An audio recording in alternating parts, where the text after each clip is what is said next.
દર્શક મિત્રો, હું મોહિની સોની એબીસી ન્યૂઝમાં આપ સર્વ દર્શક મિત્રોનું હાર્દિક સ્વાગત કરું છું।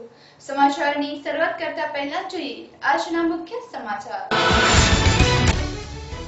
મોડાસા પાલિકા દ્વારા 15 દુકાનો સીલ કરાઈ। વેરા વસૂલાત ઝુંબેશના ભાગરૂપે કાર્યવાહી।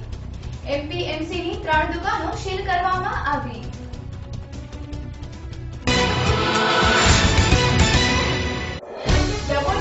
એસોસિએશન દ્વારા કલેક્ટરને આવેદનપત્ર પાઠવવામાં આવ્યું। એક્સાઇઝ ડ્યુટી અને પાન કાર્ડ ફરજિયાતના વિરોધમાં નાયબ કલેક્ટરને આવેદનપત્ર પાઠવ્યું। રાજકોટ જિલ્લાના ધોરાજી શહેરમાં 8 થી 9 ના સમયમાં ચોરી। કરિયાણા હોલસેલ વેપારીના 3,80,000ની કરાઈ ચોરી। ધોરાજી પોલીસ સ્ટેશનમાં નોંધ કરવામાં આવી। આજના મુખ્ય સમાચાર જોઈએ વિસ્તારથી। મોડાસા નગરપાલિકા દ્વારા વેરા વસૂલાત ઝુંબેશ દ્વારા 15 દુકાનોને સીલ કરવામાં આવ્યા। અરવલ્લી જિલ્લાના મોડાસા નગરપાલિકા દ્વારા વેરા વસૂલાત માટે કડક હાથે કાર્યવાહી શરૂ કરવામાં આવી છે। જૂના બાકીદારોને વારંવાર નોટિસો ફટકાર્યા બાદ પણ વેરો ન ભરાતા હોય આખરે મિલકતો સીલ કરવાની કામગીરી હાથ ધરવામાં આવી છે, જેમાં આજે મોડાસા એમપીએમસીમાં આવેલ 3 દુકાનો સીલ કરાઈ હતી। સાથે જ છેલ્લા અઠવાડિયામાં 15 કરતા વધારે દુકાનો સીલ મારી દેવામાં આવ્યા છે, જેના કારણે વેરો ન ભરનાર લોકોમાં ફફડાટ વ્યાપી ગયો છે। માર્ચ અંત સુધીમાં 65 થી 70% વેરો વસૂલાતનો લક્ષ્યાંક પહોંચે તે માટે પાલિકાએ કમર કસી છે। અનેક બાકીદારો વર્ષોથી વેરો ન ભરી સરકારની તિજોરીને નુકસાન પહોંચાડી રહ્યા છે, જેથી મિલકતોના ટાંચમાં લેવાની કામગીરી આગામી દિવસોમાં પણ ચાલુ રાખવામાં આવનાર છે તેવું નગરપાલિકા દ્વારા જણાવવામાં આવ્યું છે। અહેવાલ અલ્પેશ રાઠોડ સાથે એબીસી ન્યૂઝ અરવલ્લી।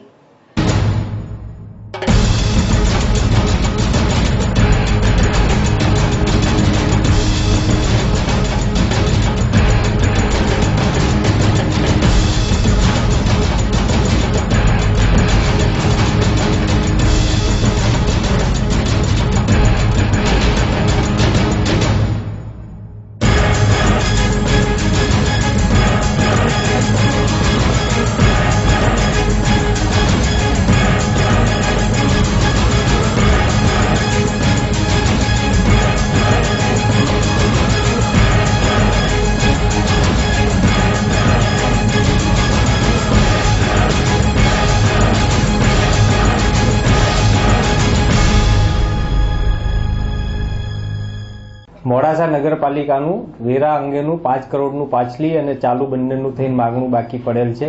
કેટલાક મિલકતધારકો નિયમિત રીતે વેરો ભરે છે, જ્યારે કેટલાક મિલકતદારોને વારંવાર તાકીદ કરવા છતાં પણ વેરો ભરવામાં નથી આવતો। એવા મિલકતદારો પાસે વેરો વસૂલાત માટે નગરપાલિકા દ્વારા જુદી જુદી ટીમો બનાવી અને વસૂલાતની કાર્યવાહી કરવામાં આવેલ છે। મિલકતધારકોને નોટિસ આપ્યા પછી પણ મિલકત વેરો નથી ભરેલ એવા મિલકતધારકોની લગભગ 15 જેટલી દુકાનોને સીલ કરેલ છે અને આગામી દિવસોમાં આ ઝુંબેશ વધુ વેગવંતી કરી અને વધુમાં વધુ વસૂલાત થાય એવા પ્રયત્નો મોડાસા નગરપાલિકા દ્વારા હાથ ધરેલ છે।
એસોસિએશન દ્વારા એક્સાઇઝ ડ્યુટી તેમજ પાન કાર્ડ ફરજિયાતના વિરોધમાં નાયબ કલેક્ટરને આવેદનપત્ર પાઠવવામાં આવ્યું। આજરોજ ડભોઈ એસોસિએશન દ્વારા બાઇક રેલી કાઢી એક્સાઇઝ ડ્યુટી અને પાન કાર્ડ ફરજિયાતના વિરોધમાં નાયબ કલેક્ટરને આવેદનપત્ર આપી વિરોધ નોંધાવ્યો હતો। આ રેલીમાં ડભોઈ ગામના તમામ સોનીઓ આ રેલીમાં જોડાયા હતા, પરંતુ મહત્વની વાત એ છે કે આજે સોનીની દેશવ્યાપી હડતાલને 10 દિવસ કરતા વધારે સમય થયો છે, ત્યારે ડભોઈ સોની એસોસિએશન મોડે મોડે નિદ્રામાંથી ઉઠ્યું હોય તેવું લોકમુખે ચર્ચાઈ રહ્યું છે। સોની એસોસિએશનના પ્રમુખને પૂછતા તેમણે જણાવ્યું હતું કે જો આવનારા દિવસોમાં અમારી માંગ સરકાર દ્વારા સંતોષવામાં નહીં આવે તો અમે દેશવ્યાપી જ્વલંત કાર્યક્રમ આપતા પણ પાછા હટીશું નહીં। 10 દિવસથી નિદ્રાહીન ડભોઈ સોની સમાજ જ્વલંત કાર્યક્રમ આપશે કે નહીં એ તો આવનારા દિવસોમાં જ ખબર પડશે। અહેવાલ ચિરાગ જોશી સાથે એબીસી ન્યૂઝ ડભોઈ।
સમગ્ર ભારતમાં ચોકસી એસોસિએશન દ્વારા એક્સાઇઝ ડ્યુટી નાબૂદ કરવા માટે વિરોધ આંદોલન ચાલુ રહેશે। બજારો અચોક્કસ મુદત સુધી બંધ રહ્યા છે। આજ રોજ અમે ડભોઈના ચોકસી એસોસિએશન બજારના વેપારીઓ સ્કૂટર રેલી મારફત સેવા સદનમાં શ્રી કલેક્ટર સાહેબને આવેદનપત્ર આપવા આવ્યા હતા અને અમારો આ એક્સાઇઝ ડ્યુટીનો 1% જે એક્સાઇઝ ડ્યુટી લગાવવામાં આવી છે કે જ્યાં સુધી નાબૂદ નહીં થાય ત્યાં સુધી અમારો એનો વિરોધ ચાલુ રહેશે અને આ ચોક્કસ મુદત સુધી ચોકસી બજાર બંધ રહેશે। બીજું પાન કાર્ડની લિમિટ 2 લાખ સુધી ખરીદી ઉપર જે ગવર્મેન્ટની માગણી છે તેનો પણ અમે સખ્ત વિરોધ કરીએ છીએ, કારણ કે ભારત દેશની અંદર બહુમતી વર્ગ ગામડાનો ખેતી પ્રધાન પ્રદેશ છે। એ લોકો પાસે પાન કાર્ડ હોવું અવેલેબલ નથી હોતું, એ લોકો પાન કાર્ડ વગર જ્યારે ખરીદી કરવા આવશે તો અમે એમને કેવી રીતના દાગીનો 2 લાખ સુધીનો આપી શકીશું। જેથી પાન કાર્ડ 2 લાખની લિમિટ છે તે લિમિટ વધારવા વિનંતી। ધોરાજી શહેરમાં 8 થી 9 વાગ્યાના સમયમાં કરિયાણાના વેપારીના 3,80,000 રૂપિયાના લઈ લૂંટારો થયા પલાયન। રાજકોટ જિલ્લાના ધોરાજી શહેરમાં ગઈરાત્રિના 8 થી 9 ના સમયે કરિયાણાના હોલસેલ વેપારીના રૂપિયા 3,80,000 નો રોકડ રકમના થેલાની લૂંટ કરી લૂંટારો ફરાર। ધોરાજી પોલીસ સ્ટેશનના પીએસઓના ચોપડે નોંધાયેલ ફરિયાદ મુજબ ધોરાજીના કમલેશ દિલકનરાય રાજપરા ધોરાજી નદી બજારમાં કિરાણાની દુકાન ધરાવે છે। આ દુકાન ગઈ રાત્રિના 8:30 કલાકના તેમના દુકાનના રૂપિયા 3,80,000 જેવી રકમ થેલામાં નાખી ઘર પાસે પોતાની બાઇક લઈ પહોંચવામાં આવ્યા હતા। તે દરમિયાન અજાણ્યા શખ્સે કમલેશને પછાડી રોકડ રકમનો થેલો લઈ નાસી છૂટ્યો હતો। આ બાબતની ફરિયાદ ધોરાજી સિટી પોલીસના સ્ટેશન વેપારીએ ગત તારીખ 9:45 કલાકે કરેલ, જેને લઈને પીઆઈ ઝાલા સાહેબ 392-114 મુજબ ગુનો નોંધી લૂંટારોને પકડી પાડવા નાકાબંધી કરી તપાસનો દોર શરૂ કર્યો હતો। અહેવાલ યશવંત દલસાણિયા સાથે એબીસી ન્યૂઝ ધોરાજી। મારું નામ કમલેશ દિલકનભાઈ રાજપરા। હું રાત્રે 8:45 ઘર પાસે પહોંચ્યો ત્યારે ઘરના દરવાજા પાસે કોઈ અજાણ્યો શખ્સ પાછળથી આવી મારી ઉપર હુમલો કરી મને પછાડી રૂપિયા 3,80,000 થેલામાં ભરેલી હતી એ રકમ સહિતનો થેલો લઈને ભાગી ગયેલ છે। એ બાબતથી મેં ધોરાજી પોલીસ સ્ટેશનમાં ફરિયાદ કરેલ છે અને ધોરાજી પોલીસ સ્ટેશન મારી ફરિયાદ લીધે આ બાબતે મને સંપૂર્ણ સહકાર આપેલ છે।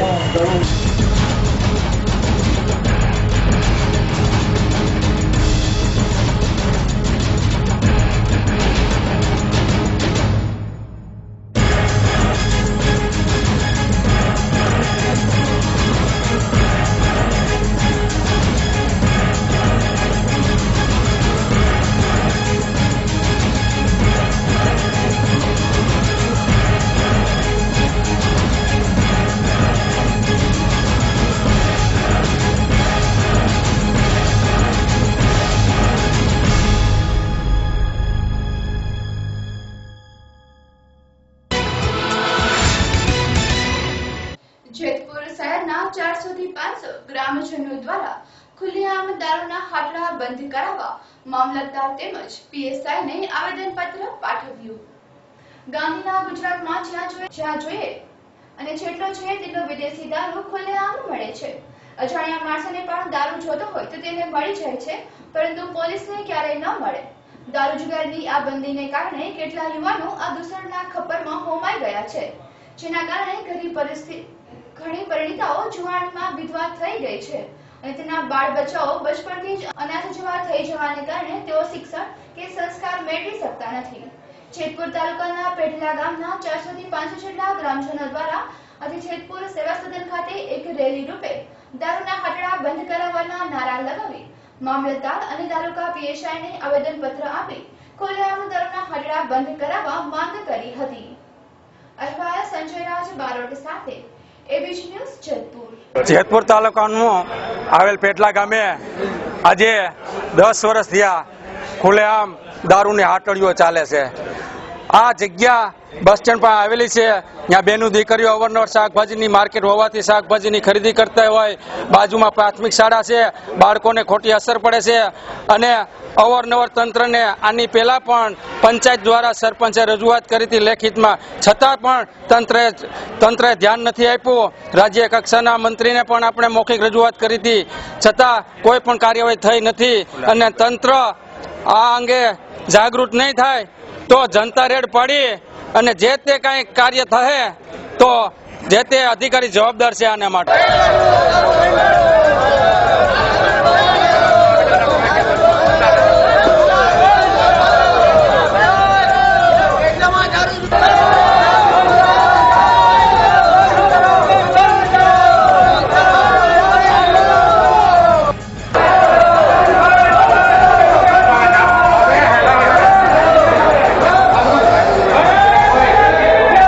પેટલા ગામની આ સમસ્યા છે। છેલ્લા 10 વર્ષથી આ પેટલા ગામની અંદર સરેઆમ દારૂ, સરેઆમ જુગાર રમાય છે।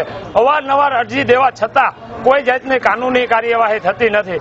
10 વર્ષની અંદરમાં ગામના હરેક નાગરિકે અરજી દીધી છતાં કાનૂની રીતે કોઈ કાર્યવાહી થઈ નથી। હવે આજે અમે આવેદનપત્રક આપેલું છે, આની અંદર કાંઈ થાય તો ભલે, નકર જનતા રેડ કરવાના છીએ।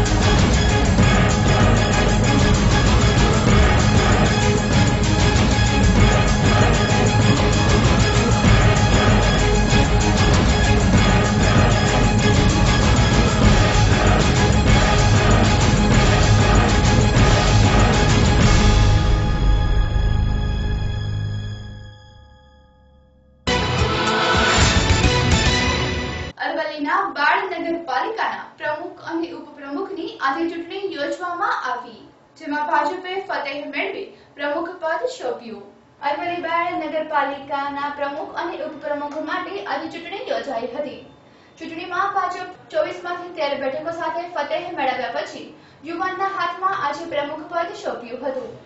બાયડ નગરપાલિકાની ચૂંટણી મોડાસાના નાયબ કલેક્ટરના અધ્યક્ષસ્થાને યોજાઈ હતી, જેમાં ભાજપને 24માંથી 13 મત મળ્યા હતા, જેથી ભાજપના પ્રમુખ તરીકે વરુણભાઈ પટેલ અને ઉપપ્રમુખ તરીકે જ્યોતિકાબેન પટેલનો વિજય જાહેર કરવામાં આવ્યા હતા।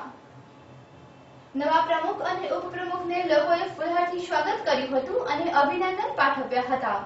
આ પ્રસંગે જિલ્લા ભાજપના પ્રમુખે જણાવ્યું કે નવયુવાનો શહેરનો વિકાસ કરશે અને રાજ્યનું બેસ્ટ શહેર બનાવશે। અહેવાલ અલ્પેશ રાઠોડ સાથે એબીસી ન્યૂઝ અરવલ્લી।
રોલ સાહેબ બાયડ નગરપાલિકાના આજે ઉત્સાહી યુવાન અને સંઘના કર્મઠ કાર્યકર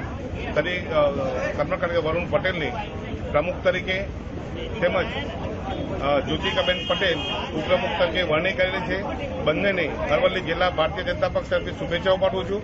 બંને બાયડ નગરને આવનાર દિવસોની અંદર અરવલ્લી જિલ્લામાં એક નંબરનું શહેર બનાવશે તેવી પણ મારી લાગણી વ્યક્ત કરું છું। ભ્રષ્ટાચાર મુક્ત, ઈમાનદારી અને સ્વચ્છ બાયડ બનાવવાની શુભેચ્છાઓ પાઠવું છું। અરવલ્લી જિલ્લાના ભિલોડાની ઘટના। ભિલોડા ખેતીવાડી કેન્ટીનમાં જમવામાં આવે છે જીવાત। ભારત સરકાર અને ગુજરાત સરકાર આરોગ્ય